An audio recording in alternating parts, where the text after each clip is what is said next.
Gibbons versus Ogden.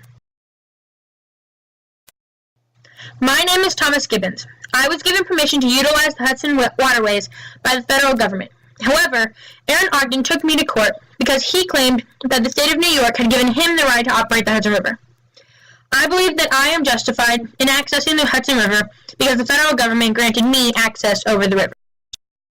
My name is Aaron Ogden. I was given an exclusive license from the state of New York to operate the Hudson River in 1807. So, when Gibbons tried to operate the Hudson as well, we had a disagreement. I took Thomas Gibbons to court in 1824 because I believe that I am the one who should operate the Hudson River, since I have the right from New York first. In the early 1800s, the government had started to begin creating different ways of transportation like roads and canals. The national government used these ways of transportation as a source for income in commercial commerce. However, many rivalries were created on who had the right to operate and collect fees on the canals and roads.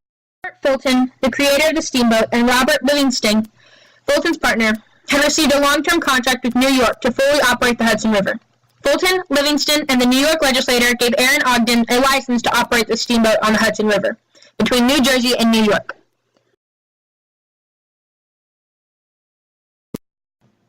On the other side, Gibbons only received federal government permission to operate steamboat commerce on the Hudson River. He had never received a license from the state of New York, Fulton, or Livingston to operate any sort of steamboat between New York and New Jersey. So this angered Ogden, which led him taking Gibbons to court. The main controversy and debate on the Gibbons versus Ogden case was the Commerce Clause in the Constitution. They debated on what the word commerce meant in the Constitution. For example, they debated whether state permission ruled over national government permission on the subject of regulation of commerce. Gibbons urged the court to look at commerce on a bigger scale, since it would make the ruling in his favor. If the court looked at it on a bigger scale, then the court would allow the federal government's permission to overrule the state of New York's permission on who operated the Hudson River.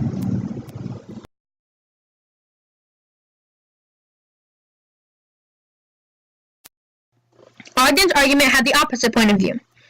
He urged the court to take a narrower point of view on the use of the word commerce, because it would convince the court to allow state permission to overrule federal government's decision on who operates commercial commerce on the Hudson River.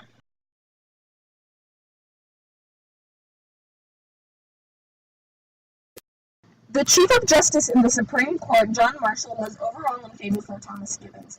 He attempted to convince the rest of the court that federal government had power over all the states. He firmly believed the federal government had supremacy in the government.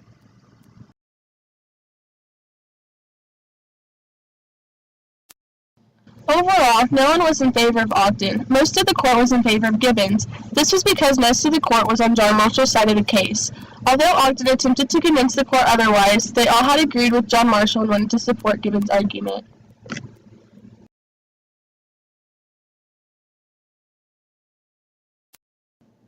Since John Marshall and the entire court was for Thomas Gibbons, he won the case. The ruling of the Supreme Court in the end was 6-0 for Gibbons.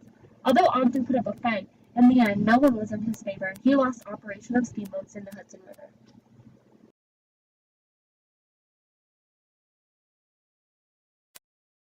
The Supreme Court decided to go with Gibbons because Marshall believed that the states should yield to federal power, because the federal government governs over the states. Since the entire Supreme Court was with John Marshall, they also believed in his declaration and decision on going with Thomas Gibbons.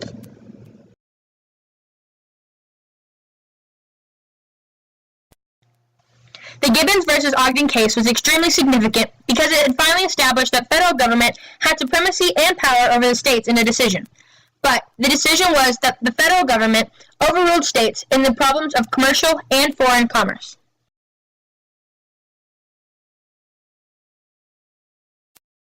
This court case eventually had many effects on America.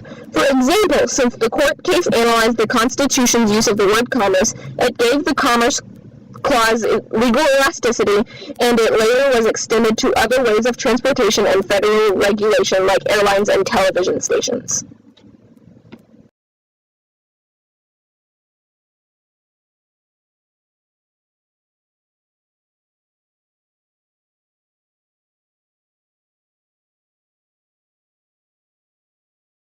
Free created using Powtoon.